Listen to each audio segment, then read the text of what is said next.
Então vamos nos conectando com Deus e Jesus, agradecendo por essa oportunidade bendita de estarmos aqui, todos com saúde, com alegria, com vontade de conhecer as doutrinas de Jesus, os seus ensinamentos, e principalmente aproveitando toda essa oportunidade desse conhecimento que será compartilhado, para colocar na nossa vida, nas nossas mudanças, nas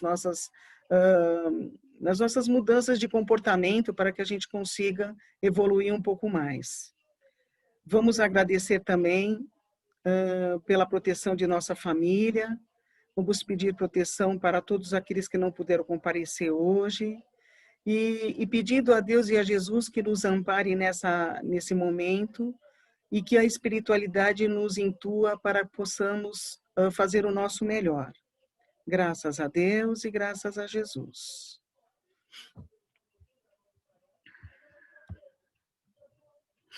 Vamos então agora, eu vou compartilhar a tela para a gente poder fazer a parte da harmonização.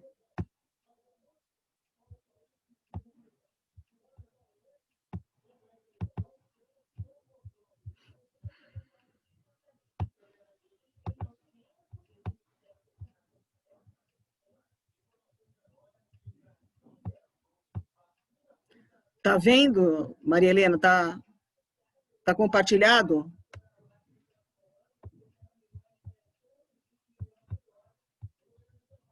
Tá compartilhado sim, Lu. Tá bom. Então vamos lá, gente. Então hoje a harmonização é palavras de vida eterna, é o item 118, ante a palavra de Cristo.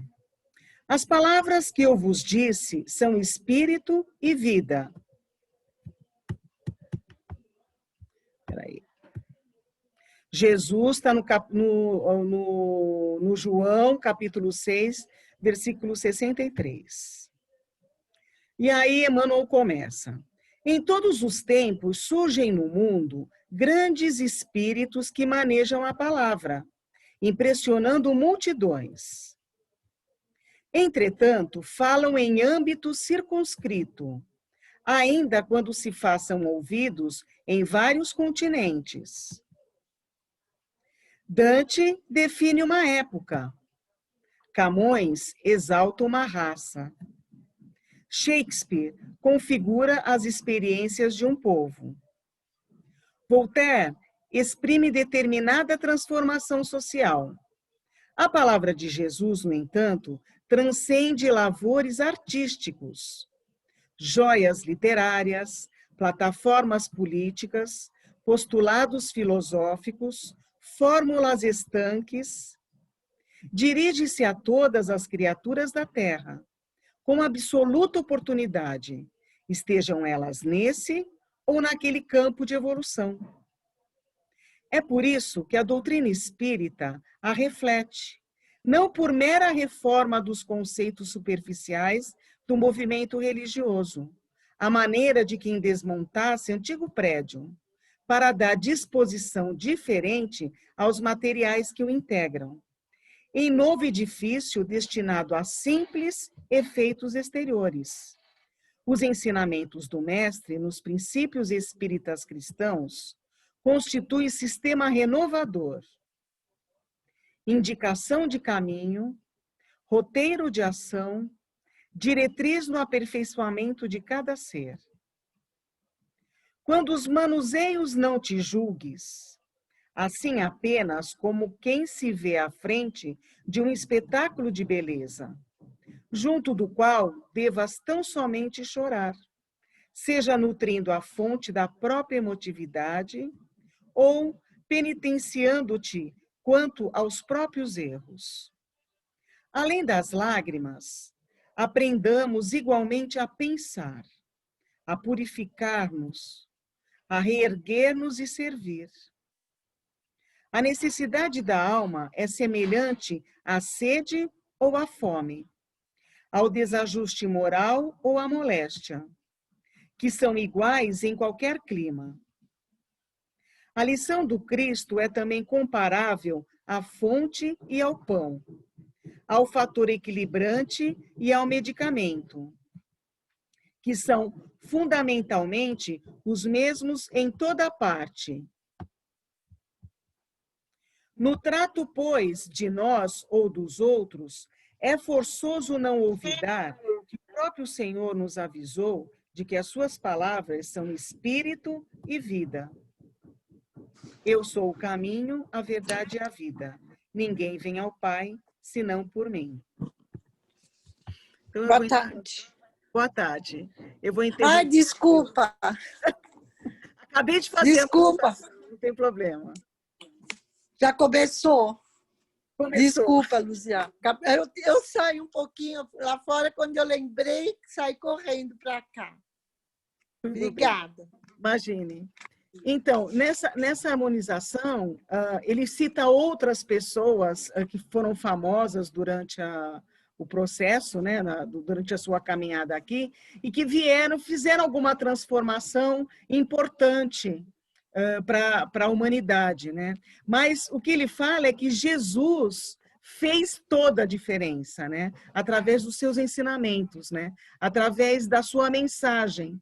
E que o Espiritismo, ele vem reforçar toda essa mensagem que Jesus trouxe, né? Mas o mais importante de tudo isso é o fato dessa mensagem fazer com que a gente pense, do que a gente se transforme. Não é uma mensagem que você assimila, acha boa e guarda numa gaveta. Você tem que colocar isso em prática. E é isso que o Espiritismo nos ajuda a fazer, a colocar todos esses ensinamentos de Jesus no caminho da nossa aprendizagem, da nossa evolução, do nosso dia a dia, né? Então, quando ele fala que eu sou o caminho, a verdade e a vida, é justamente isso, ele traz os ensinamentos, né, para a gente se modificar, se reestruturar e se melhorar, tá bom? Mais alguém gostaria de fazer alguma observação?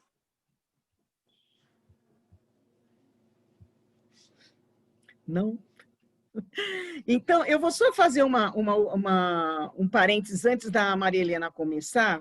A Neuza, ela postou um vídeo, não sei se vocês puderam assistir o vídeo que ela postou, que é sobre a experiência, eu coloquei experiência pós-morte. Pós-morte é mediunidade, né? Errado. É experiência quase morte.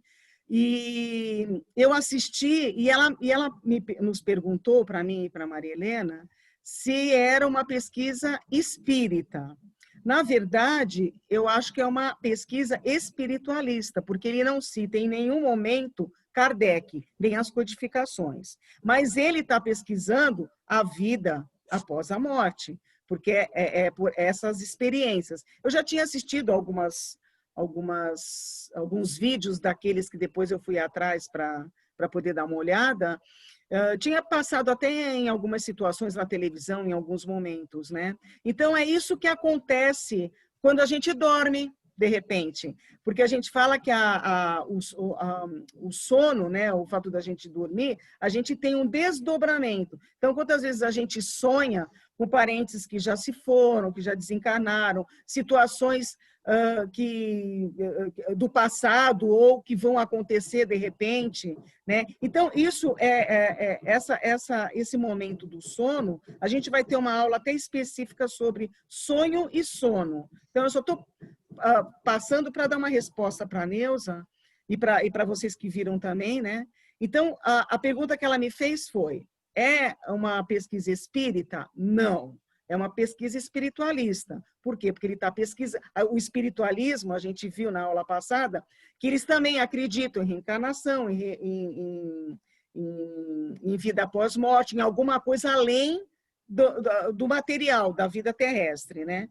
Então, é isso que esse cientista, ele é físico, né, se não me engano, que ele está pesquisando, tá? Então, eu achei bem interessante, mas ele não fala em nenhum momento, não sei se ele, de repente, mais futuramente, com os próximos vídeos, ele pode falar. Eu vou até acompanhar também.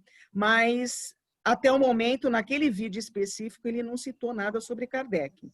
E, na verdade, o método de pesquisa que Kardec fez é muito próximo do que o que ele está fazendo. Ou seja, Kardec se preocupou também em usar outras pessoas, outros lugares, para poder ter a informação que foi usada na codificação. Então, no Livro dos Espíritos, que são livros de perguntas e respostas, todas as perguntas e respostas foram feitas com Kardec e com outros espíritas que estavam também, outros pesquisadores, né, que estavam fazendo as mesmas perguntas em outros lugares, com outros médiuns, para bater as informações. Então, quando batia as informações, é que ele colocava na codificação.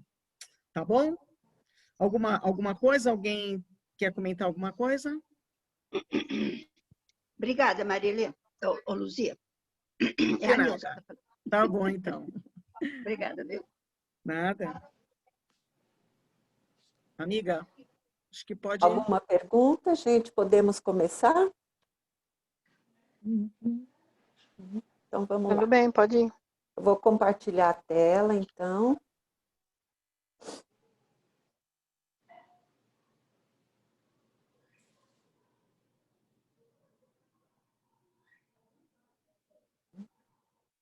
Estão vendo aí? Uhum. Assim, precisa aumentar. Tá. Ok? Ok. Ok? Então, o nosso tema de hoje é Deus, Jesus e Evangelho no Lar. Começar com uma mensagem de Jesus. Amar a Deus acima de todas as coisas e ao próximo como a si mesmo. Está aí toda a lei e os profetas.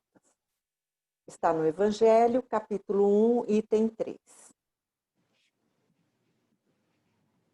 Começar contando uma historinha. Conta-se que um velho árabe, analfabeto, orava com tanto fervor e com tanto carinho cada noite, que certa vez o rico chefe de grande caravana chamou-o à sua presença e lhe perguntou: por que oras com tanta fé? Como sabes que Deus existe, quando nem ao menos sabe ler? O crente fiel respondeu: grande Senhor, conheço a existência de nosso Pai Celeste pelos sinais dele. Como assim? Indagou o chefe admirado. O servo humilde explicou-se. Quando o senhor recebe uma carta de pessoa ausente, como reconhece quem a escreveu? Pela letra. Quando o senhor recebe uma joia, como é que se informa quanto ao autor dela? Pela marca do ourives. O empregado sorriu e acrescentou: quando ouve os passos de animais ao redor da tenda, como sabe se foi um carneiro, um cavalo ou um boi? Pelos rastros, respondeu o chefe surpreendido. Então, o velho crente convidou-o para fora da barraca e, mostrando-lhe o céu, onde a lua brilhava, cercada por multidões de estrelas, exclamou respeitoso: Senhor, aqueles sinais lá em cima não podem ser dos homens. Nesse momento, o orgulhoso caraveneiro, de olhos lacrimosos, ajoelhou-se na areia e começou a orar.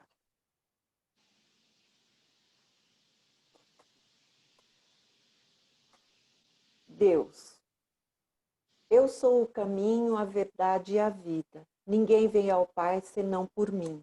Jesus está em João, capítulo 14, versículo 6. Para nós chegarmos até ele, até o Pai, é através de Jesus. Então vamos ver qual foi a primeira pergunta que Kardec fez aos espíritos. O que é Deus? Notem que ele não perguntou quem é Deus, mas o que é Deus. E olha que eles responderam. Deus é a inteligência suprema, a causa primária de todas as coisas. Está na questão 1 do Livro dos Espíritos. Por que que Deus é a causa primária de todas as coisas? Por que que Ele é a inteligência suprema? Porque tudo que existe nesse mundo, no universo, foi criado por Ele. Ele que fez. Então, Ele é a causa primária de tudo. Ele é a origem primeira de tudo que existe nesse mundo. E aí Kardec continua perguntando aos espíritos: onde podemos encontrar a prova da existência de Deus? Eles respondem: procurai a causa de tudo que não é obra do homem, e vossa razão responderá. É como essa historinha que a gente iniciou, né? Foi lá fora, olhou para o céu, cheio de estrelas, lua. Isso é obra de quem? Do homem? Não, é obra de Deus. Continuou perguntando: o homem pode compreender a natureza íntima de Deus? Não, falta-lhe para isso um sentido. Será um dia permitido ao homem compreender o mistério da divindade? Olha que responderam: quando seu espírito não estiver obscurecido pela matéria, quando pela sua perfeição se houver aproximado de Deus, ele o verá e compreenderá. Nós somos muito apegados às coisas materiais. Nós estamos em evolução. Então, quanto mais evoluirmos, quanto mais progredirmos, quanto mais caminharmos, nós vamos evoluindo e vamos ter uma compreensão melhor sobre a perfeição, sobre o mistério da divindade. Mas para isso falta muito ainda. Nós vamos estar falando sobre reencarnação, então muitas, milhares de reencarnações para chegarmos até isso. E os atributos de Deus, né? Ele é eterno, é infinito, é imutável, não muda, imaterial, não tem uma forma, é único, não existe vários deuses, é onipotente, ele é o Senhor, é o Todo-Poderoso, ele tem o poder, ele é soberano, onisciente, sabe de tudo, conhece tudo, onipresente, está em todos os lugares, soberanamente justo e bom. Deus é infinito e é perfeito.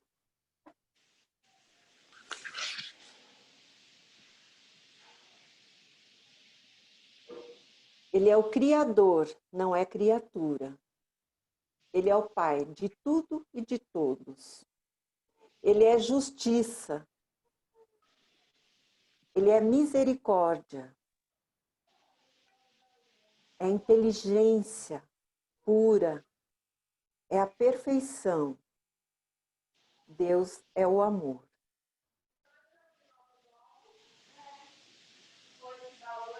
Trindade universal, né? A gente, na tradição cristã, nós, a maioria aqui do povo nesse país, no Brasil, vieram de uma religião católica, né? Depois ela foi se divulgando, foram aparecendo outras religiões, mas tradicionalmente a cristã voltada para o catolicismo. E a Igreja Católica, ou a religião católica, como queiram, eles têm a Santíssima Trindade, né, que a doutrina espírita refuta isso veementemente. Por que ela refuta? Porque nessa tradição, a Santíssima Trindade dividiu Deus em três partes, vamos dizer assim. Deus Pai, Criador, Deus Filho, Jesus Cristo, e Deus Espírito Santo. E olha na doutrina como é que é. Eles definem Deus como uma trindade universal, que é composto por uma tríade esse universo, que é Deus, Espírito e matéria. Por que a doutrina traz essa definição? Porque Deus é o ser criador, é o único, né? E tem na questão 27, por exemplo, que o Kardec pergunta aos espíritos se o universo era composto só de dois elementos, os espíritos e a matéria. E os espíritos responderam que sim, mas acima de ambos, Deus. Então, aí definiu-se essa trindade universal dessa forma, refutando a doutrina, refutando a tradição católica, vamos dizer assim, que a doutrina acredita nessa trindade universal e não na Santíssima Trindade trazida pelo catolicismo. Dúvida, gente? Querem abrir os microfones? Fazer alguma pergunta? Não, por enquanto não. Não? Tá claro até aqui? Tranquilo, sim. Sim? Ninguém fez pergunta, né, Lu? Não, não fizeram, não. Tá. As leis de Deus, né? Lei divina ou lei natural? A lei divina ou natural abrange as leis físicas e as leis morais. As leis divinas, de acordo com a doutrina espírita, são um conjunto de leis morais que regem a dimensão moral do ser. Isto é, toda a lei de Deus é voltada para a nossa transformação enquanto pessoa. Né? Aquela coisa da gente falar assim, hoje eu quero ser melhor do que eu fui ontem. Mas somos mesmos, estando nos observando, estamos mesmo nos esforçando, e as leis divinas estão aí para nos auxiliar nisso.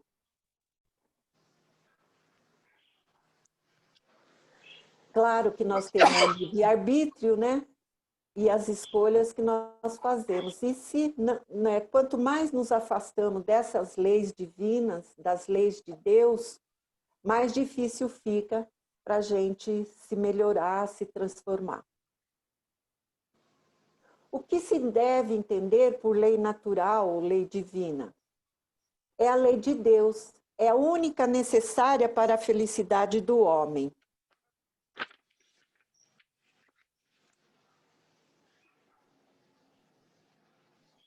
A lei de Deus é eterna? Eles responderam que sim, é eterna e imutável como o próprio Deus. A lei de Deus não muda. Quem muda são as nossas leis feitas por nós, homens, né? Quantas leis nós temos aqui? Vamos pegar o Brasil, né? Quantas leis nós temos? Quantas mudanças são feitas nessas leis, né?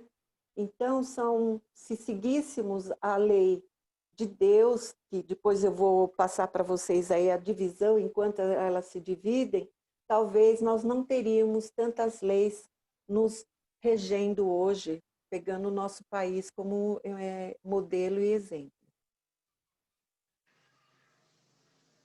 Kardec continua perguntando: Deus teria prescrito aos homens numa época aquilo que lhes proibiria numa outra? Não. Olha o que eles respondem. Deus não se engana. As leis de Deus são perfeitas. Então, essas leis de Deus são as leis mais perfeitas que existem, por causa da perfeição de Deus.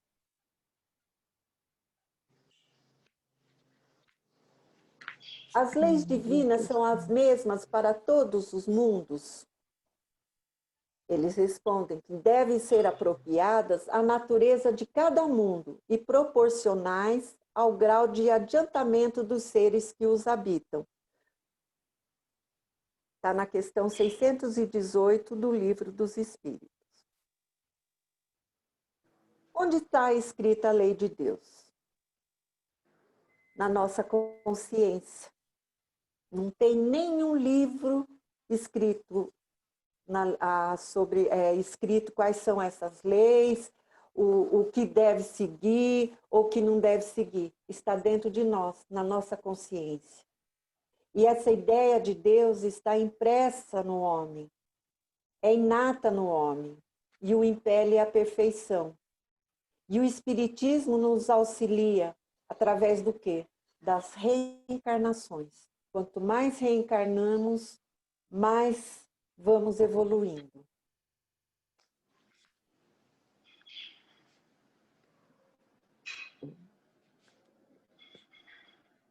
Deus outorgou a alguns homens a missão de revelar sua lei? Aí eles respondem, sim, certamente.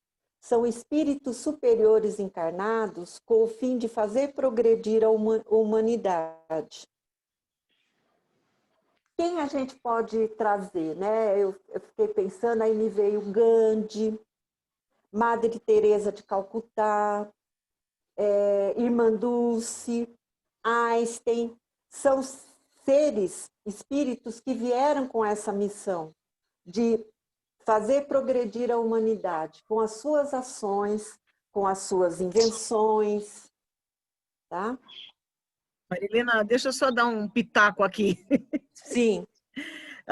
Eu acho que quando Kardec perguntou, né, assim, certamente são espíritos superiores encarnados e como o fim de fazer progredir a humanidade, são esses espíritos que nem você mencionou, que vêm com uma missão especial, mas nós também temos a nossa missão de fazer progredir a humanidade, sim, as pessoas que estão ao nosso lado. Primeiro, o nosso progresso, enquanto espíritos em constante evolução.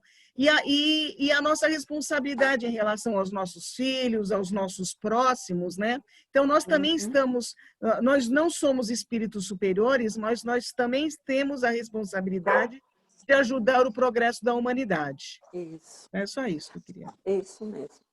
Perfeito, Lu, obrigado.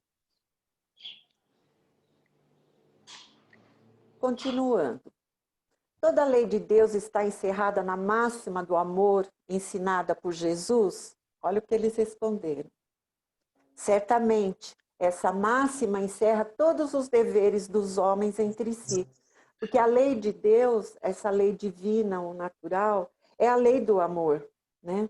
Mas é aquilo que a Lu falou, nós temos a missão, mesmo não sendo aquele espírito encarnado superior, né? Mas nós temos a missão de progredir, de amar a si mesmo e amar ao próximo, né? E aplicar isso no nosso dia a dia. Não adianta a gente ter esse conhecimento ou receber conhecimentos e guardar para a gente mesmo. A gente vai estar contribuindo para a humanidade com isso, né? Como a Lu disse, né? Nós aqui com a família, com amigos, né? O que a gente pode estar fazendo? O que a gente pode estar auxiliando esse nosso próximo, né? Primeiro de tudo, o amor, é amar, né? Que é isso que Jesus nos trouxe, né? A lei do amor, que a gente vai estar vendo mais para frente, né? Mas nós temos que aplicar isso no nosso dia a dia. Se não aplicarmos, vamos deixar de cumprir com o nosso papel, né? Que é a missão que a gente tem.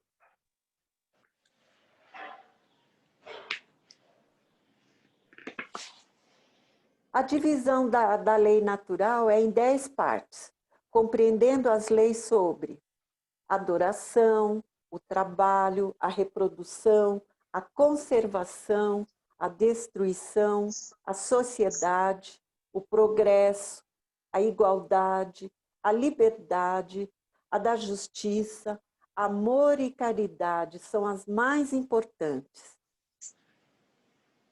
Está tudo lá na questão 648 do Livro dos Espíritos. Nós não vamos estar falando, definindo cada uma, mas a gente sabe que ela está aí e é completa, atinge a todos nós, né? nós na sociedade, o nosso progresso, a nossa liberdade, a nossa igualdade, né? Uma coisa que a gente fala tanto hoje, né? Essas diferenças, né, que existem entre nós seres humanos.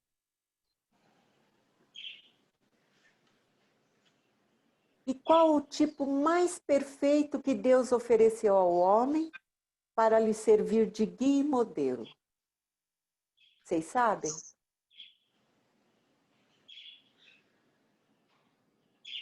Querem O falar? ser humano? O ser humano? Peraí. Qual o tipo mais Jesus? perfeito? Qual o tipo mais perfeito que Deus ofereceu Ah, ao homem para lhe servir de guia e modelo? é Jesus, é verdade. Jesus? Jesus, isso mesmo, Jesus. A perfeição, né? O É, eu modelo, o entendi exemplo que agora. a gente tem. Entendeu? Dúvidas mais aqui sobre as leis divinas, leis naturais, sobre as leis de Deus? Não, por enquanto não. Não? Por enquanto não. Então vamos Também não, continuar. tô tranquilo. Ah, tá tranquilo? Tá. Então vamos lá. Então vamos falar de Jesus, esse ser maravilhoso que nos serve de guia e modelo, que nos ampara e que veio nos trazer os ensinamentos divinos. Começa dizendo: não vim destruir a lei, isto é, a lei de Deus, vim cumpri-la.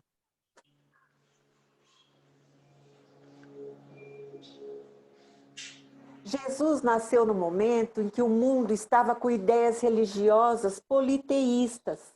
Politeístas, crença em vários deuses. Né? Cada povo naquela ocasião tinha uma religião, cultuavam vários deuses e criavam religiões de acordo com a vaidade própria, né?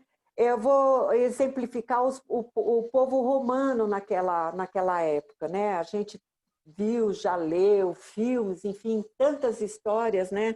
Era um povo que cultuava vários deuses, a riqueza, a desigualdade, viviam na luxúria, na vaidade, crimes. Eles desconheciam o amor, né? E aquele que tivesse mais poder era a justiça, né? Tanto que eles mataram esse nosso guia e exemplo, né? O povo romano junto com os judeus, né?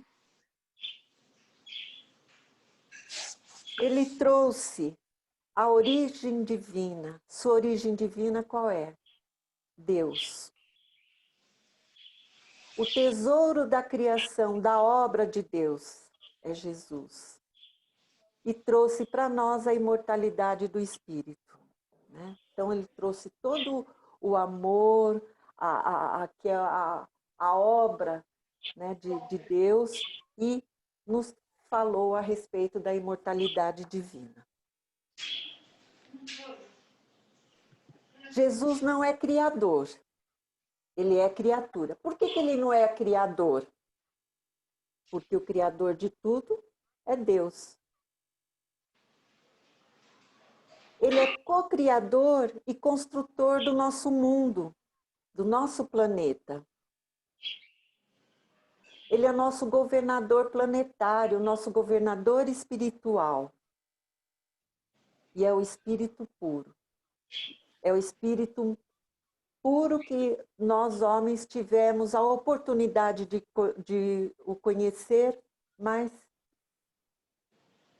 o matamos, né? Vamos dizer assim, né? Ele é a perfeição moral, ele é o amor, a bondade, a generosidade. E veio com a missão divina de cumprir a lei de Deus, a lei do amor. Ele é a manifestação pura do amor de Deus, a personificação da bondade divina. E veio para nos encaminhar para o bem. Então, ele trouxe tudo isso e veio para nos auxiliar. Olha, esse é o caminho. Por isso que ele diz, né? Eu sou o caminho, a verdade e a vida. Né? Na doutrina, fala sobre as revelações. O que são essas revelações, né? São as leis de Deus. E a primeira revelação dessas leis foi Moisés, que ele trouxe os 10 mandamentos, o decálogo, né? E esses 10 mandamentos é a justiça, né? A justiça que veio para disciplinar o povo daquela época, que era um povo assim mais primitivo, né? E eles temiam Deus, tinham medo de Deus e viam Deus como um Deus da guerra, um Deus vingativo, né? Essa primeira revelação, a lei que Moisés trouxe, né? A lei de Deus daquela ocasião. E a segunda revelação é Jesus, que é o amor, né? E Jesus veio dizendo assim, né? 2 mandamentos. O primeiro, amarás o Senhor teu Deus de todo o teu coração, de todo o teu pensamento. Este é o primeiro mandamento. E o segundo mandamento é amarás o teu próximo como a ti mesmo. E é o Novo Testamento. O Velho Testamento é o Moisés. E a Amiga, e é terceira? por isso que Jesus fala que ele não veio destruir a lei, porque eles seguiam, né?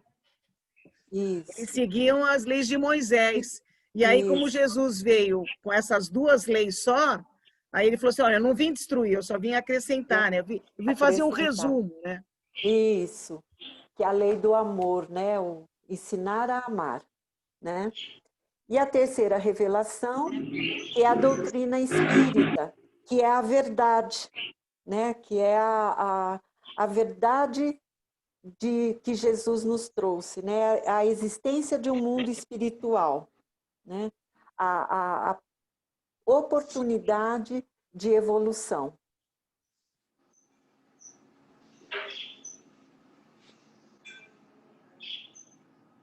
Jesus, com a sua legião de trabalhadores divinos, seus mensageiros, os espíritos puros, presidiu a formação do orbe, a formação do mundo, elaborando a elaboração geológica do planeta e organizou o cenário da vida. Jesus e essa comunidade de espíritos puros foram eleitos por Deus e eles receberam a matéria disforme, um pedaço do Sol, uma centelha desse Sol, para transformar essa centelha no nosso planeta. Tudo sob as vistas de Deus, né? O Criador, né? Aí, junto com essa comunidade espírita, fizeram a pressão atmosférica adequada ao homem, definiram todo o progresso da humanidade, engendrando a harmonia das atividades planetárias. Aí fizeram tudo isso. Aí a crosta da Terra e do oceano se solidificaram, e aí a Terra foi coberta por uma massa gelatinosa. Nascia, então, o protoplasma, as substâncias da vida, o germe sagrado dos primeiros homens. E aí, como a Lu acho que falou na aula passada, né? A nossa evolução, né? Aí começou do mineral, vegetal, animal, até chegarmos ao hominal. Nós estamos Helena, falando assim... Oi? a Neuza perguntou para você explicar a elaboração geológica. Eu ia falar a respeito disso agora. Então Nós tá. não vamos nos aprofundar nessa questão da construção do mundo, porque é um tema bem profundo. E não é nesse momento que a gente vai tá falando. A Lu, acho que na aula passada, falou a respeito do átomo ao arcanjo. Então, tem todos os passos dessa construção, Neuza, tá? Que é, se eu for falar assim para você, a elaboração geológica do planeta aconteceu desse jeito. Vamos estar nos aprofundando num único tema. E isso tem uma sequência, entendeu? Não sei se isso vai te satisfazer, mas no livro A Caminho da Luz, que a Lu mencionou na vez passada, está lá explicando profundamente como isso aconteceu. Você lendo lá esse livro, você vai ter uma percepção que eram vários laboratórios, né? E cada laboratório tinha essa comunidade espírita pura que ia fazendo esses experimentos, e foram vários experimentos.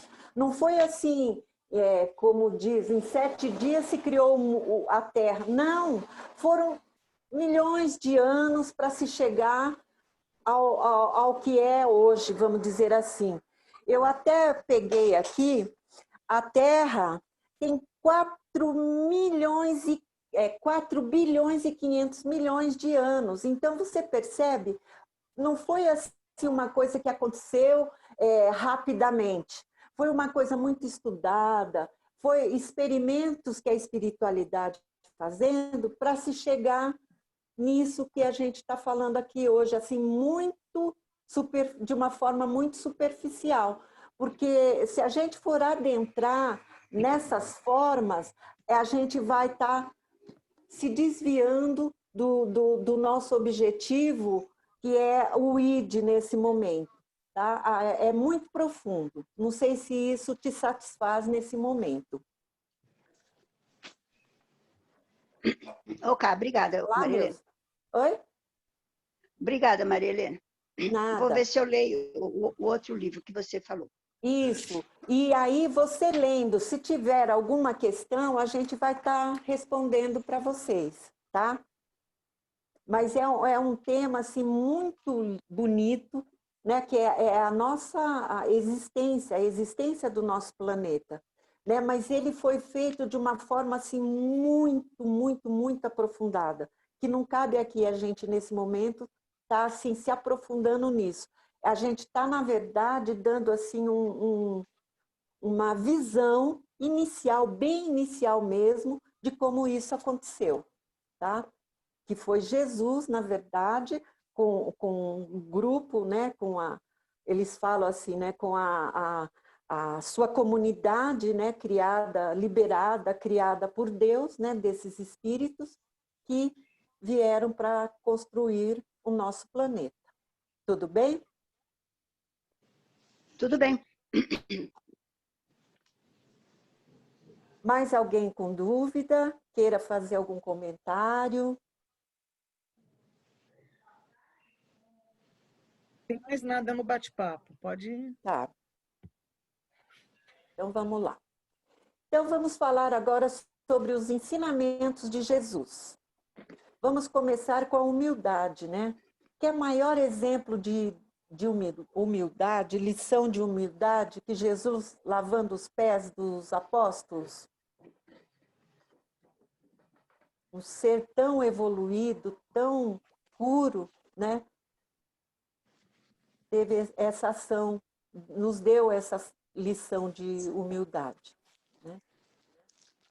Bem-aventurados os pobres de espíritos, porque deles é o reino dos céus. Está em Mateus, capítulo 5, versículo 3, e no Evangelho, no capítulo 7.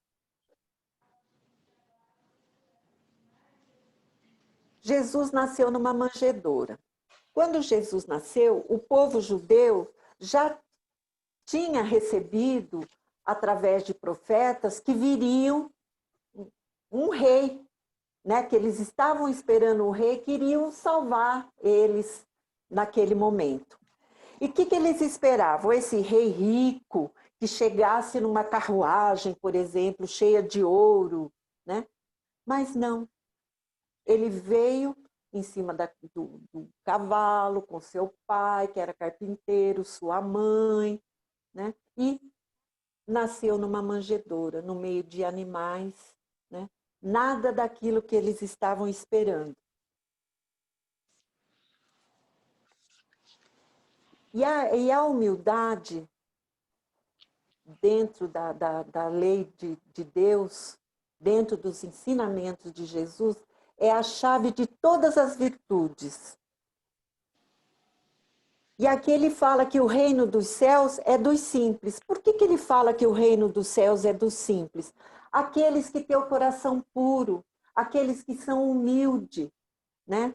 Não para aqueles que são os sábios e que usam dessa sabedoria para se vangloriar, para se fazer maior do que o outro, né? É daqueles puros de coração, né? Que são simples, né? Deus nos fez simples e ignorantes, mas com a condição de aprender e de sermos pessoas boas.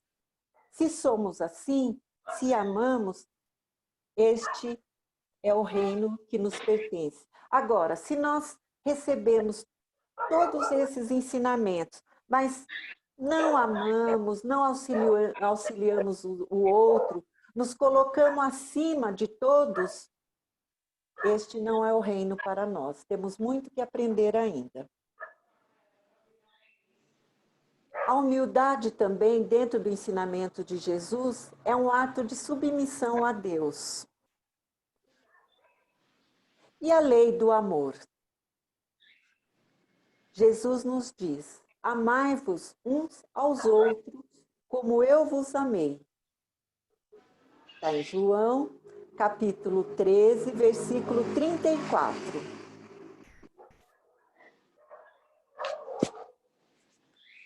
A lei do amor resume toda a doutrina que Jesus nos trouxe. São os sentimentos, instintos elevados ao progresso. Se eu amo, eu consigo progredir, e aquilo que até a Lu já falou também, né? Eu consigo auxiliar o outro ao progresso. A lei do amor extingue as misérias sociais. Amar nossos irmãos em sofrimento, independente de qualquer situação. E a lei do amor reflete a vontade sábia e misericordiosa do Pai. É só isso que Ele quer, que a gente ame. Tudo isso está no Evangelho, no capítulo 11, no item 8. Tem lá, desculpe, capítulo 11, item 8. Tem lá escrito assim, a lei do amor. Quem tiver a oportunidade, leia. É muito lindo. Muito lindo. E o amor e a justiça de Deus. Olha o que o Emmanuel nos fala no livro Pensamento e Vida, psicografado por Francisco Cândido Xavier. Esse amor e justiça de Deus, modelo divino, enviado por Ele à Terra, para clarear-nos a senda em cada passo do seu ministério, tomou o amor ao Pai por inspiração de toda a vida, amando sem a preocupação de ser amado e auxiliando sem qualquer ideia de recompensa. Quem é esse modelo divino? Jesus, que Deus nos enviou para trazer o amor e a justiça de Deus. E Ele, em nenhum momento de sua existência, pediu qualquer coisa, pediu qualquer recompensa. Eu vos amo, eu quero isso. Não. A bondade, a fraternidade, a generosidade dele pura. Será que vamos chegar a isso um dia, gente? Esse é o nosso caminho, né? Mas vai demorar. É o reflexo do Criador em todas as criaturas. É sublime, é o equilíbrio dos mundos, é o que dá o equilíbrio para os mundos. Notem que eu estou falando dos mundos e não o mundo, porque existem vários mundos. Acho que vai ter algum momento, né, Lu, que a gente vai falar sobre as várias moradas, né? Pluralidade dos mundos, Isso. Tá? É a lei da responsabilidade que se manifesta a cada consciência, né? Nós já falamos que a lei de Deus está onde? Na nossa consciência. E este é o caminho de ascensão para Deus, né? Para chegarmos até Ele. A fidelidade de Deus a Deus, outro ensinamento de Jesus. A fidelidade a Deus é também sinônimo de amor, prédica resumida por Jesus. Prédica é discurso religioso que Jesus fez de uma forma que nos trouxe, né? Esse discurso para falar sobre a fé em Deus. Isso está em Mateus, capítulo 22, versículo 37 ao 39. É a primeira virtude a Deus. A fidelidade de Deus para conosco, né? De nosso Pai para conosco. Deus acredita em nós. Ele tem fé em nós. E nós temos fé nele. Ele sempre nos ama. Não nos abandona de jeito nenhum. Porque somos seus filhos amorosos, né? Ele nos criou dessa forma. O amor está dentro de nós. Nós é que não sabemos usar e aplicar no nosso dia a dia. É o sinônimo de amor a Deus. Se temos fé em Deus, este é o amor a Deus. E o amor ao próximo, né? Que é o segundo mandamento, né? O primeiro, amarás ao Deus. E agora o segundo mandamento, amarás o teu próximo como a ti mesmo. Tá? Também em Mateus, capítulo 22, versículo 37 ao 40. E também no Evangelho, capítulo 11. É o princípio básico do cristianismo, da nossa doutrina. É a expressão mais completa da caridade. Fazer ao outro o que nós queríamos que os outros nos fizessem. É a verdadeira fraternidade, amar ao próximo, né? Aí, quem é o meu próximo? Vocês têm ideia?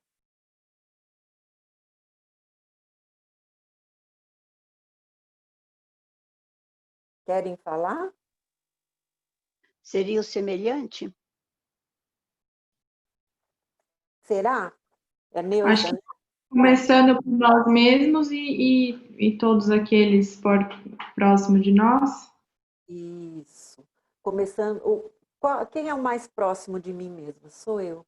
Desculpa. Quem é o mais próximo de mim? Sou eu. E se eu me amo, é isso que eu vou conseguir passar para o outro. Aí É isso, né? Antes de amar alguém, amar a si próprio, né? Isso. Né? Porque quando Ô, eu Maria me amo... Helena, Oi.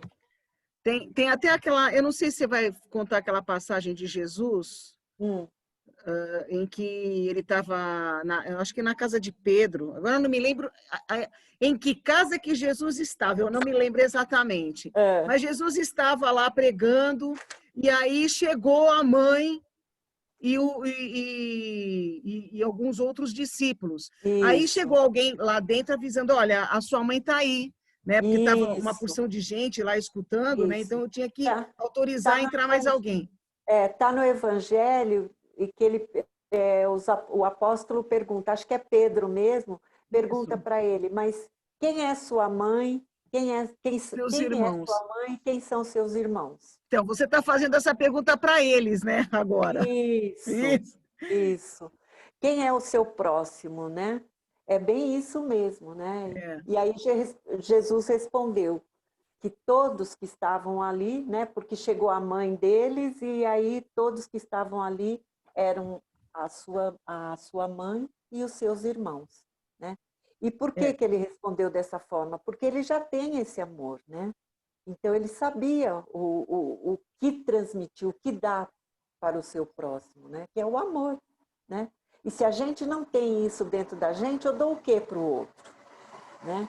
É igual a caridade mesmo, quando a gente falou aí, né? Que é a coisa mais sublime, né? A caridade. Mas eu faço caridade, que caridade é essa que eu faço? É dar uma cesta básica, é dar uma roupa, dar um dinheiro, sei lá. Sabe? Então, são coisas para a gente refletir, né? O que é esse amor? É amor mesmo, né? Tudo para reflexão.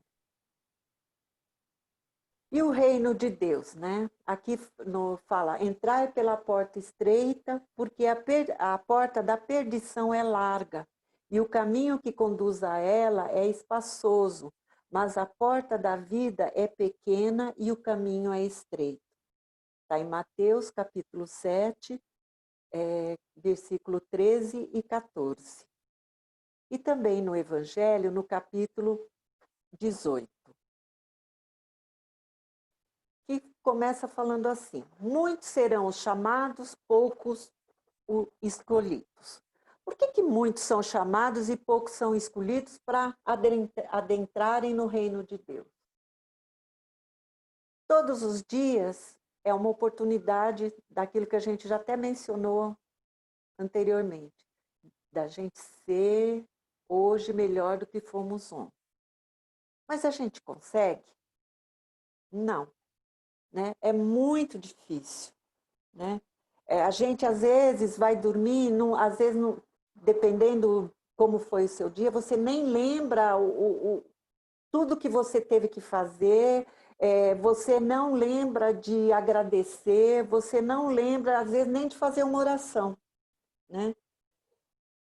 E quando fala assim, né, falou ali, né, que a gente sempre escolhe os caminhos mais largos, né? Claro, são os mais fáceis. A gente é ligado, a gente é pegado nessas coisas, a gente é muito apegado na matéria, nas coisas que a gente tem, né? É difícil para a gente se desapegar. É difícil para a gente buscar um caminho onde a gente tem que deixar disso, renunciar a isso tudo, né? Por isso que o caminho para se atingir o reino de Deus é difícil e é estreito, né? E fala a porta estreita, né? Dentro desse capítulo do Evangelho tem lá a porta estreita, né? E explica muito bem para a gente, né? Por causa das nossas dificuldades, né? Por causa do nosso apego a tudo que a gente tem aqui, achando ainda que tudo que a gente tem é nosso. Quando a gente for embora, alguma coisa vai levar e a gente não vai levar nada. A gente só vai levar aquilo que a gente tem dentro da gente, né? O que eu sinto? O que eu sou? Né? É por isso que se fala da porta estreita. E que muitos serão os chamados, poucos os escolhidos, né? Porque não são, a maioria não tem ainda esse discernimento ou de estar fazendo ou vivendo hoje de uma forma diferente do que vive, né? Por causa do nosso apego, né? Nós não somos como os apóstolos, né? Nós vamos falar um pouquinho de Paulo, depois eu vou trazer um pouco, né? Que largou todas as riquezas para seguir o caminho de Jesus, né? Seguir o Evangelho. Nós não temos ainda esse desprendimento, né? Melhor dizendo. Para que a gente consiga isso, a gente tem que se esforçar muito, porque é muito sacrifício, a gente renuncia a muita coisa, né? Por isso que o caminho é estreito, é mais difícil, né? Mas a gente tem que, em algum momento, não sei em que encarnação, né, Lu? A gente tem que transformar isso como um objetivo mais real da nossa vida. O caminho estreito também são todas as dificuldades que a gente enfrenta no dia a dia, né? Ou seja, a gente Isso. tem sempre os caminhos que a gente pode escolher para fugir das dificuldades, né? Então, Isso. tem sempre o caminho que, de repente, não é muito certo, né? E tem aquele que é mais difícil, mas é mais correto. Então, através do livre-arbítrio, que Deus nos possibilitou isso, a gente pode seguir. É o caminho certo ou o caminho Ou o errado. caminho Então, errado. o estreito e o largo seria basicamente isso. Basicamente isso. E a Mas gente todas as sempre dificuldades que escolhe a gente ainda. É. isso. Fala, Todas as Lu. dificuldades que a gente passa no dia a dia são os caminhos que Isso. são esses caminhos estreitos, né? Então, às vezes a gente acha que é alguma coisa, nossa, eu tenho tem que ser uma situação muito especial. Não, as nossas dificuldades, essa pandemia, a gente pode até colocar como está sendo Isso, um caminho verdade. estreito para todos nós, né? Isso. Ou seja, para alguns está sendo mais estreito ainda, né? Está sendo com mais dificuldade. Para nós, eu acho que nem tanto, que nós estamos em casa, estamos com saúde, Isso. né? Estamos com essa possibilidade, tendo tempo até para poder estudar, né? Mas, ou seja, Uhum. é um caminho, né? Estreitou Isso. as nossas possibilidades, né? Isso. E quando a gente está passando por alguma dificuldade, né, que a Lu exemplificou bem mesmo, né, que são os nossos caminhos estreitos, como a gente se lamenta, né, como a gente reclama, né, e aí nesse momento a gente fica num caminho mais difícil ainda, e é o momento em que a gente não consegue clarear a nossa mente para buscar o caminho melhor, né? E se a gente for perceber na nossa vida, a gente sempre vai pelo mais difícil, para poder se lamentar, para poder reclamar, para falar assim que, ó, coitado de mim, como eu sofro, né? Sem saber que isso foi escolhas nossas, né? São nossas escolhas. Ninguém faz isso com a gente mesmo que faz. E o perdão, né? Outro ensinamento de Jesus. Pai, perdoar-lhes, eles não sabem o que fazem. Aproximando-se Pedro de Jesus, perguntou-lhe: Senhor, até quantas vezes pecará meu irmão contra mim, e eu lhe perdoarei? Até 7? Jesus lhe disse: Não te digo que até 7, mas até 70 vezes 7. Está em Mateus, capítulo 18, versículo 15, 21 e 22. E no Evangelho, no capítulo 10.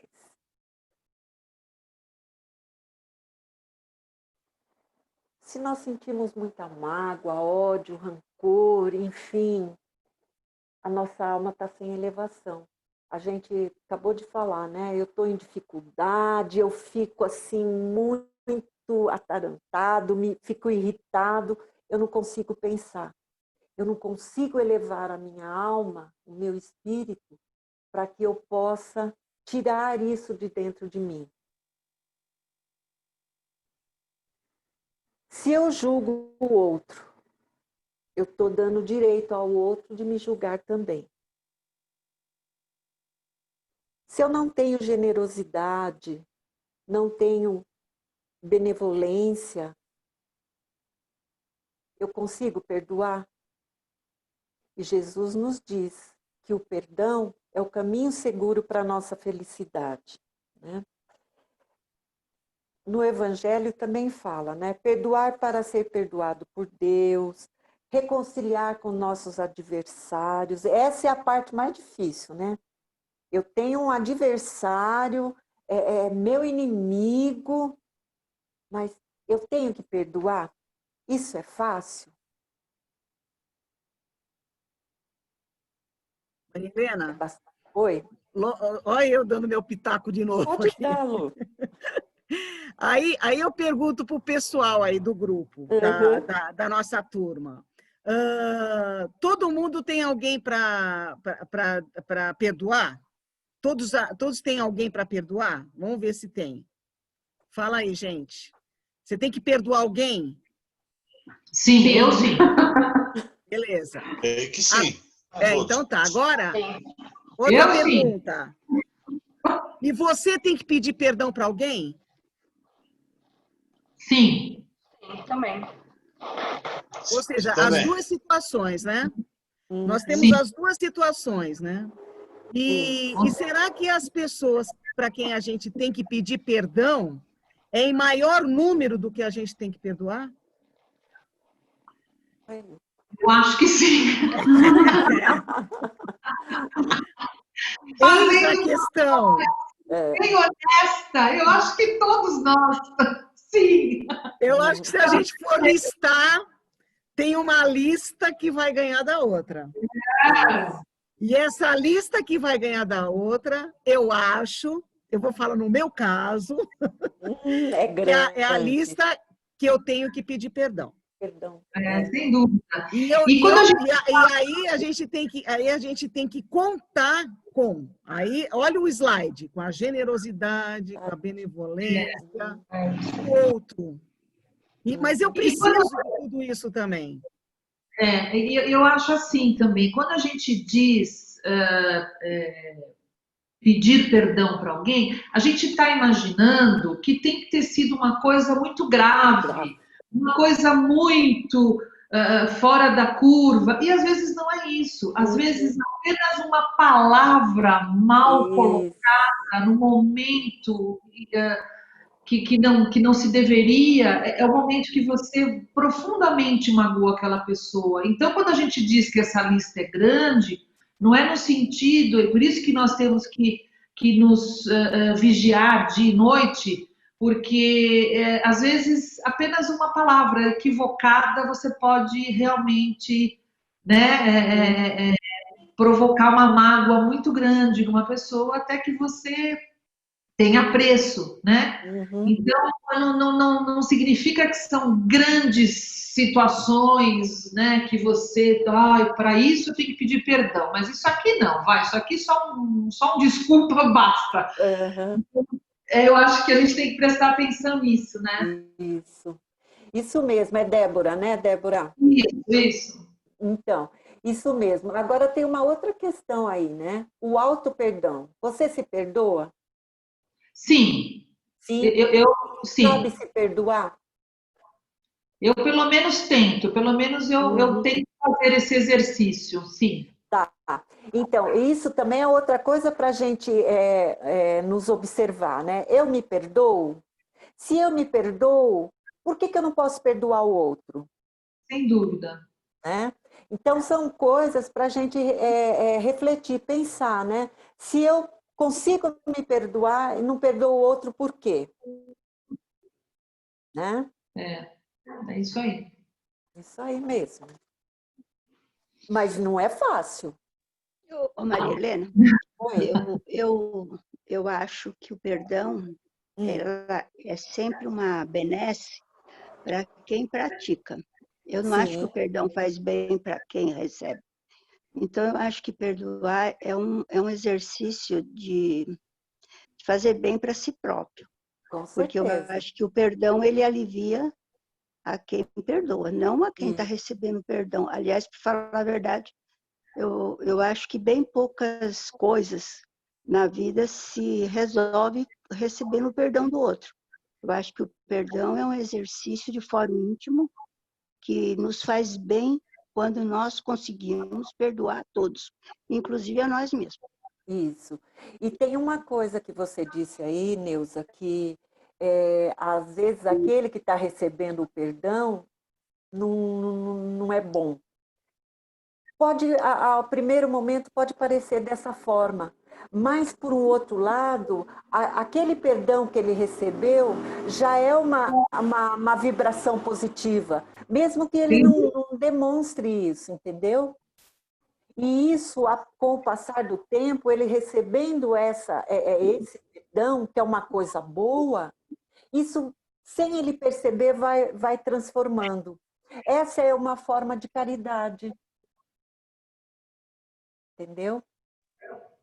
Eu acho também que quando você pratica esse ato de perdão, né, aquela pessoa que recebe esse perdão, ela também consegue avaliar a sua vida e pensar naquilo que ela precisa perdoar a si mesma, né? É uma chance que você também dá para a pessoa dela aprender, que é aquilo que você dá, o que você recebe, né? O que você conhece. Isso, é bem isso mesmo, Simone. Né? É aquilo que eu falei, você vai estar ajudando o outro, né? A se rever também, né? E vai estar ensinando para ele que isso é bom. É uma mudança de atitude, né? É uma mudança de atitude. É um progresso, é uma evolução. Até quando você percebe que você deve pedir perdão porque você fez alguma coisa errada, talvez seja até mais interessante você fazer, ao invés de você pedir, você mudar a sua atitude, né? Já que você percebeu que tem que pedir perdão, talvez você tenha percebido que você agiu errado, né? Então, vamos mudar de atitude, que é bem interessante, né? E da mesma maneira eu espero do outro. Eu perdoo o outro porque faz bem para mim, carregar mágoa não faz bem para ninguém, carregar ódio não faz bem, carregar ressentimento qualquer um não faz bem para ninguém. Então eu perdoo o outro porque eu não quero carregar bagagem além do necessário e espero da pessoa que ela mude de atitude. Perdoar, eu perdoo. Agora, se ela não mudar de atitude, paciência. Mas aí, Neuza, você já fez o seu papel, né? Se ele vai mudar ou não, aí isso vai ser com ele. A escolha é dele, entendeu? A escolha é dele. Você escolheu perdoar. Agora, ele não escolheu isso, é dele, não é seu. Você vai se sentir melhor, entendeu? É verdade. Não se deve carregar bagagem além do necessário. Isso, né? E tem uma coisa assim do perdão, que é uma coisa assim muito... Está no livro Boa Nova, que não sei se alguém já leu, tem uma parte lá onde Jesus está reunido, está com os apóstolos e está lá o povo, ele está fazendo uma pregação lá numa praça e chega uma mulher, é uma mulher adúltera, pecadora, e os homens, quando a veem, querem castigá-la, né? E pede para Jesus que seja o juiz dessa ação, né? E aí o Jesus volta para eles e fala: atire a primeira pedra quem nunca pecou. Né? E aí o que eles fizeram? Viraram as costas e foram embora. Né? E Jesus, nesse momento, ele estava lá, até hoje eu não sei se a Lu conseguiu descobrir o que é que ele estava escrevendo no chão. Né? A gente até chegou a comentar isso, né? Que ele estava lá escrevendo, ninguém descobriu ainda. Mas ele falou para o povo, né? Junto com os apóstolos: atire a primeira pedra quem não tiver pecado, né? E aí eles foram embora e foi questionado por que ele teve essa ação, né? E aí ele falou a respeito do perdão, né? Perdoar para ser perdoado, né? E para ela, que ela foi agradecer a Jesus, ele disse: vá e não peques mais, né? E foi para ela um ensinamento, né? E ela ficou eternamente grata a Jesus por essa ação e por esse ensinamento que ela recebeu também, né? Que não é fácil, né? A gente sabe. E às vezes a gente tem uma situação onde a gente quer pedir perdão, que está numa situação, né, aquilo está te fazendo mal, que nem a Neuza falou, eu não quero ficar com aquela bagagem, e a pessoa não quer nem te escutar, né? Então, ou seja, você não consegue entrar em contato com aquela pessoa que você quer pedir perdão. Não tem problema, peça perdão mesmo que não seja para ela, fale como se estivesse ela presente e peça perdão, faça uma oração, porque você não vai ficar com essa carga mesmo porque a outra pessoa não quer te ouvir. Então, você peça perdão, peça a Deus que ilumine o pensamento dela para ela poder receber esse perdão que você está pedindo a ela. Né? Faça isso em prece, que consegue chegar. Mas não deixe de tomar a atitude, né? Mesmo que não seja presencial. Luzia, até porque eu acho, os espíritos, eles podem se encontrar, né? Os espíritos podem fazer essa, enquanto a gente, inclusive, está em desdobramento, num sono, os espíritos podem se encontrar. Então, eu acho que esse perdão que você está se referindo, quando a pessoa dá a oportunidade de se apresentar e pedir pessoalmente, eu acho que tem a maior validade isso, né? Porque eu acredito nisso, né? Os espíritos se encontram, é uma oportunidade de no campo espiritual, né? Se tentar essa reaproximação e esse perdão. Você, Débora, que já tem um conhecimento um pouquinho mais aprofundado, né, sobre a doutrina, né? Você sabe muito bem que no plano espiritual tem todo um trabalho, né, dentro da espiritualidade, que quando existe esse reencontro, tem todo um trabalho para que esses espíritos se perdoem, né? Mesmo que não seja no plano espiritual, mas na reencarnação, eles reencarnam até como pai, filho, ou mãe, filho, enfim, né? Com papéis para que exerçam, né, essa atitude de perdoar, né? Por isso que é importante a gente pagar a nossa fatura ainda aqui. Isso, porque lá depois não é fácil. Na próxima. Porque lá não é fácil, não. Se aqui é difícil, lá também não é nada fácil, né? Uhum. E a Lu falou aí, né, da vibração, da oração, né, para essa pessoa, que é isso que a gente termina falando aqui, né? Orai e vigiai, né? Tanto com relação a si próprio, como com relação ao outro, né? E é disso que a gente vai falar, né? O valor da oração, né? Jesus fala, orar a Deus com fé e humildade, como ele nos ensinou, né? Em vossas orações, não façais longas repetições como os gentios. Gentios era um povo na época de Paulo, dos apóstolos, que eram o povo não judeus, né? Vamos dizer assim. Vamos dizer assim, não, é isso mesmo. Porque imaginam que é pelo palavreado excessivo que serão ouvidos. Vosso Pai sabe do que necessitais antes que peçais. Está em Mateus, capítulo 6, versículos 5 a 8, e no Evangelho, no capítulo 27, pedi e obtereis. Jesus nos diz que a oração é um divino movimento do espelho da nossa alma. Quando eu estou fazendo uma oração, se eu estou usando palavras que a gente fala da boca para fora, sem o sentimento, é isso que eu estou vibrando, é isso que eu estou espelhando. É a identificação com a maior fonte de poder. Se eu faço uma oração como ela deve ser feita, com sentimento, eu consigo me identificar com o poder, com o plano elevado. A oração impulsiona as energias do nosso coração, né? As boas energias. E nos leva às esferas superiores, né? Até o plano superior, até o plano espiritual, até Deus. E quando eu faço uma oração muito bem feita, sentida, uma oração com sentimento, uma oração do coração, eu recebo respostas do plano divino. Porque eu estou fazendo essa oração com muita confiança, com coragem, resignação, com a força dos meus pensamentos, com devotamento e com muita fé.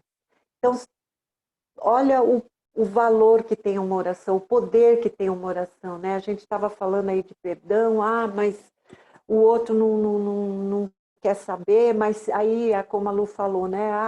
Faz uma oração, faz uma vibração, né? E se eu consigo fazer isso dessa forma, eu consigo mandar coisas boas, né?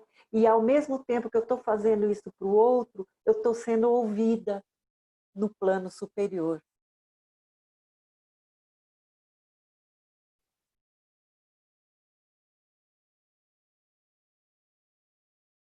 os ensinamentos de Jesus é a consolidação da nossa fé. Se eu consigo ter esses ensinamentos, aplicar no meu dia a dia, a minha fé é uma fé consolidada. É uma fé em Jesus, uma fé em Deus, uma fé nessa espiritualidade amiga, nessa espiritualidade benfeitora, que tanto nos auxiliam, né? E que a gente, às vezes, esquece de agradecer a eles, né? E pedir por eles também.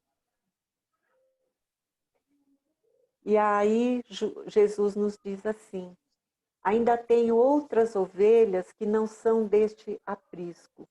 Também me convém agregar estas, e elas ouvirão a minha voz, e haverá um rebanho e um pastor.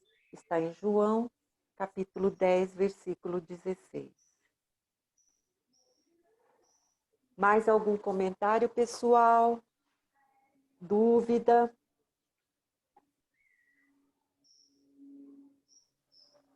Tá baixinho o meu som. Quem que está falando? A Sônia. Oi, Sônia. Você não está ouvindo bem? Ah, tá bem baixinho. É? Todo mundo está baixo? Não, Não, pode não. ser, Normal. pode ser o som do celular, Sônia. O meu também tá Do normal. meu, né? O meu tá Veja, normal também. aumente o Celular, volume do seu celular. Ok? Tá todo aumentado. É. Pode ser, talvez, não sei, Deixa talvez eu ver. sinal. Não sei, vê aí. O aplicativo não dá para ver agora. Não. Não dá. É, e se todo mundo está ouvindo bem? É, Ok, Sônia? pode seguir. Vamos seguir? Vê se eu Então consigo vamos lá. botar ela aqui. E agora nós vamos falar sobre evangelho no lar.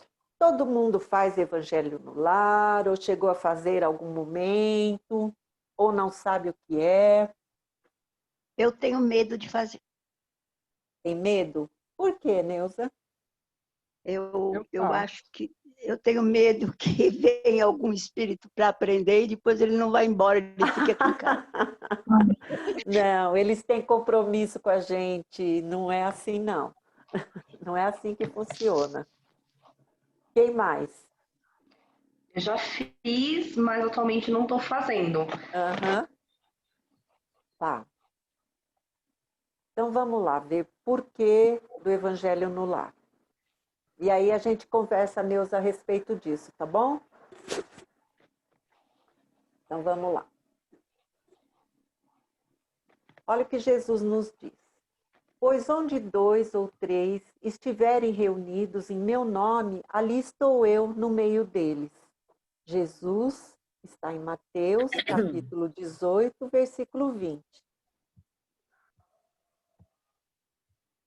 O culto do evangelho no lar não é uma inovação, é uma necessidade em toda parte onde o cristianismo lance raízes de aperfeiçoamento e sublimação.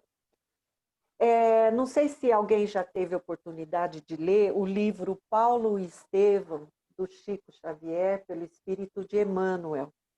Aliás, né, Lu, é um livro maravilhoso, muito, muito, muito lindo. E Paulo, ele era um juiz, um doutor da lei na época, e ele perseguia os cristãos, os devotados a Jesus, os que seguiam o evangelho de Jesus. E quando Paulo se converteu, ele passou a pregar o evangelho.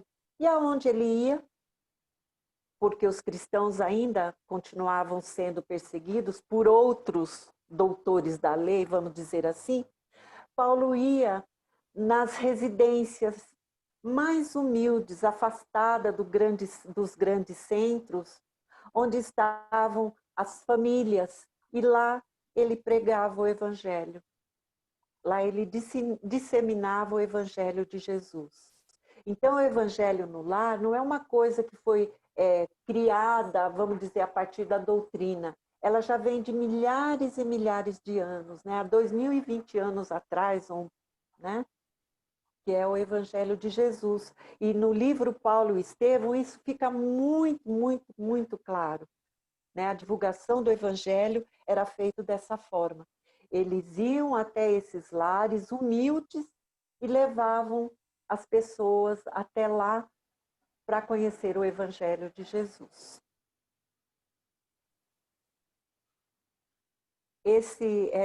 Essa citação, o culto do Evangelho no lar, não é uma inovação, é uma necessidade em toda parte onde o cristianismo lance raízes de aperfeiçoamento e sublimação, está no livro Luz no Luar, de Francisco Cândido Xavier, por espíritos diversos. E olha aqui, Emmanuel, no livro O Consolador, na questão 110. Esse livro O Consolador também é um livro de perguntas e respostas, de Chico Xavier, também do Emmanuel. Ele diz assim: a melhor escola ainda é o lar, onde a criatura deve receber as bases do ensinamento e do caráter. E olha no livro Espírito e Vida, de Divaldo Pereira Franco, pelo espírito de Joana de Ângeles. Pelo menos uma vez por semana, reúna a tua família e felicita-a com o espiritismo, criando assim e mantendo o culto evangélico, para que a diretriz do mestre seja eficiente rota de amor à sabedoria em tua casa. E o Bezerra de Menezes também, no livro Temas da Vida, o Evangelho no Lar, de Francisco Cândido Xavier, fala assim: auxiliemos a plantação do cristianismo no santuário familiar, à luz da doutrina espírita, se desejamos efetivamente a sociedade aperfeiçoada amanhã. O que é o lar, né? Lar é o reencontro dos espíritos. É um aprendizado moral. Família que tem a função educadora e regeneradora. O Evangelho no Lar tem por objetivo e a importância de compreender os ensinamentos de Jesus, despertar e acentuar o sentimento de fraternidade na família, a paz, união e equilíbrio no lar. Higienizar o lar por pensamentos e sentimentos elevados. Favorecer a influência dos mensageiros do bem. Facilitar no lar e fora dele o amparo necessário das dificuldades materiais e espirituais. Elevar o padrão vibratório dos componentes do lar e contribuir com o plano espiritual na obtenção de um mundo melhor. Tornar o Evangelho conhecido, compreendido, sentido e exemplificado em todos os ambientes. Espera aí, vamos voltar. Então, qual a importância, né, de se fazer o Evangelho no lar? A gente entra em contato com os nossos benfeitores do plano espiritual. E, além disso, é a oportunidade da reunião familiar, de falar de Deus, de falar de Jesus, né? Que é um momento único, né? Qual família que faz isso, né? A gente, por trabalhar numa casa espírita, a gente conhece bastante pessoas e nós mesmos fazemos isso em nossos lares, né? Quando a gente faz isso, que a gente está falando de Deus, falando de Jesus, lendo os ensinamentos que Jesus nos trouxe, falando de amor, olha a energia que fica dentro desse lar, né? Esse lar, ele recebe toda a luz divina, né? Ele recebe a proteção de Jesus. A espiritualidade está presente? Sim. Mas terminou aquele momento, ela vai em outro lar, ela já tem essa missão. Ela não fica naquele lar, viu, Neuza? E ninguém fica para fazer o mal. Por que que você acha que algum vai ficar para fazer o mal? Para ficar lá com você? Eu não acho que ele vai ficar para fazer o mal. Eu só acho que ele pode se identificar com a minha família, comigo, e ficar aqui perturbando. Mas não é que ele seja de um mal, mas Sim. eu acho que talvez ele fique para aprender, porque ele se identificou, parente que já morreu. Não. Alguém assim que se identifica. Um parente, por exemplo, vai ficar se você ficar evocando a presença desse parente. Aí você vai estar chamando ele para si. Entendeu? Mas ele não fica. Agora, se você chamar, aí sim. Aqui Se em você casa, evocar. eu e meu marido, nós rezamos todo dia às 6 horas, numa oração pela pandemia, né? É uma oração que Sim. está se fazendo no mundo todo, né? Uhum. É 1 minuto só de oração. Mas Uhum. mas é uma oração que você dirige, você mentaliza o que você quer que aconteça, né? Uhum. Agora, quando você faz o evangelho, pelo Uhum. menos me disseram que você lê em voz alta para que outras entidades, Isso, espíritos aprendam aquilo que isso, você está lendo, não é isso? isso, isso. E o E, que a- que e você é nessa faz? hora que eu tenho medo de vir Não. alguém aprender e ficar Ficar. esperando na próxima Não. leitura. Vai depender o como que você está fazendo e qual é o seu entendimento disso. Não tem nada a ver isso. Não fica ninguém. Fica você e Deus. E Jesus. E fica alguém se você evocar, como você falou das questões de algum familiar que desencarnou. Aí sim, se você fica chamando por ele, aí o que você está fazendo? Você está pedindo para que ele venha e que fique. Agora, no Evangelho no Lar, não. É a espiritualidade benfeitora, é a espiritualidade superior que está ali. Vai alguns espíritos que têm a necessidade de aprender, sim, mas depois eles recebem aquele ensinamento, eles vão embora. Convenci? Exatamente. Quando você faz a oração, mesmo a Neuza fazendo essa oração às 6 horas que ela faz, Isso, ela se aproximam-se nesse momento dela isso. e das pessoas que estão fazendo, espíritos que querem participar desse momento, que querem Isso, ajudar.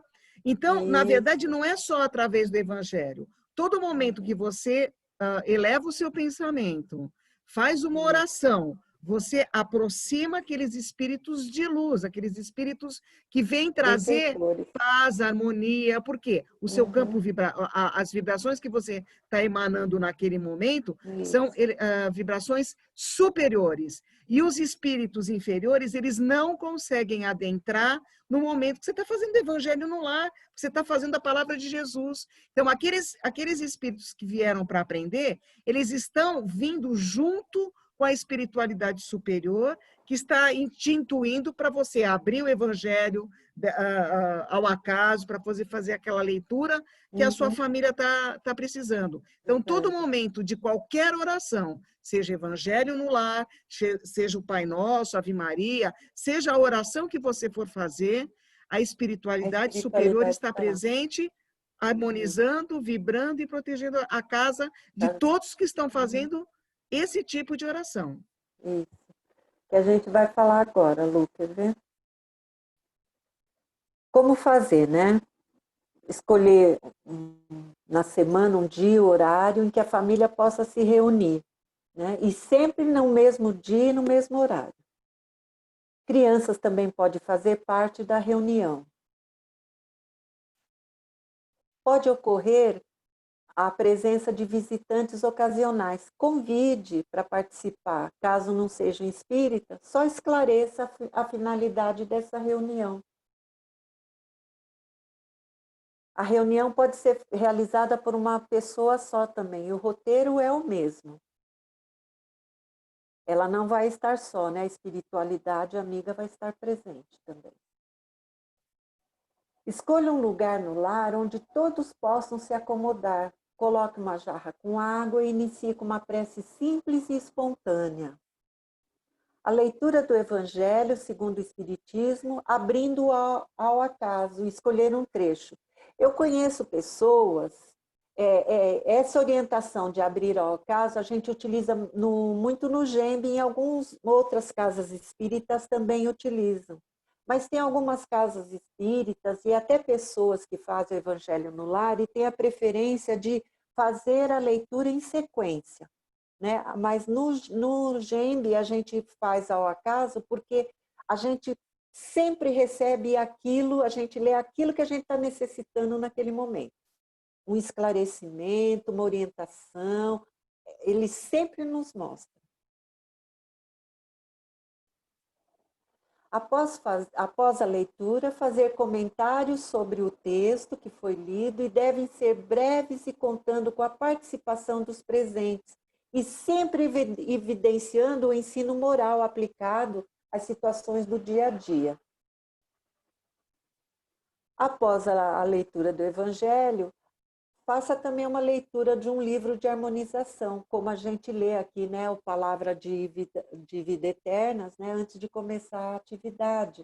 Então, aqui a gente está dando, assim, como exemplo, o Fonte Viva, Vinha de Luz, Caminho, Verdade e Vida, tem o Palavras de Vida Eterna também, que a gente está usando, tem Pão Nosso, tem um que eu acho que é lindo também, que é Religião dos Espíritos, sempre com mensagens edificantes. Fazer vibrações pela fraternidade, paz, equilíbrio de toda a humanidade, por todos os governantes, por aqueles que têm sob a sua responsabilidade crianças, jovens, adultos, idosos. Vibrações pela implantação e vivência do Evangelho em todos os lares, pelo próprio lar dos participantes, mentalizando a paz, a harmonia e saúde para o corpo e para o espírito. Nesse momento das vibrações, é aquilo que a Lu falou, né? Emanar o melhor sentimento que a gente está. A gente sempre com pensamento elevado e vibrando o melhor sentimento nosso. Pedir para os irmãos benfeitores e a Jesus que fluidifiquem a água, colocando o remédio necessário a cada um, e que esta água contribua para o refazimento e o fortalecimento de cada pessoa e de todos que necessitem. E encerramento com uma prece simples, sincera e espontânea, agradecendo a Deus e a Jesus e aos bons espíritos. E encerrando com uma mensagem de Jesus, que é um educador de almas, e o Evangelho acorda consciências. E paz e luz a todos. Eu vou sair do compartilhamento de tela. Vou interromper. E vamos nos ver. Oi! Tá me vendo aí? Sim. Sim. Querem comentar, fazer comentários, gente? Eu quero comentar uma coisa. Você falou sobre o Evangelho. Por exemplo, eu não faço, mas eu posso fazer sozinha. Pode. Porque, por exemplo, só eu que estou querendo aprender algo sobre o Espiritismo. Então, as pessoas que convivem comigo, não. E eu tenho que fazer em voz alta sempre? Sempre em voz alta. Lembra quando a Neuza falou, eu tenho medo que algum espírito fique aqui. A espiritualidade está lá. E sempre tem, né, junto com essa espiritualidade, algum espírito lá que está necessitando receber esse ensinamento naquele momento. Então, é sempre falar em voz alta. Não que você vá falar, né? Mas numa voz onde, se tivesse outra pessoa com você, ouviria. Tá? Tá. E segue okay, sempre o mesmo roteiro. Tá ok, obrigada. Okay? Mais alguém? Uma pergunta. É sempre importante fazer o evangelho no lar? Sempre no mesmo dia e no mesmo horário da semana? Isso. Eu sempre faço domingo de manhã. É o melhor horário para mim. Mas tem gente que prefere fazer à noite ou à tarde. Cada um escolhe o dia e o horário mais adequado. Ou para estar junto com os familiares, ou para fazer sozinho. Né? Porque é um compromisso que a gente estabelece com Jesus e com a espiritualidade. É naquele dia, naquele horário, eles vão estar presentes. Tá bom, obrigada. Tá? E quem mais?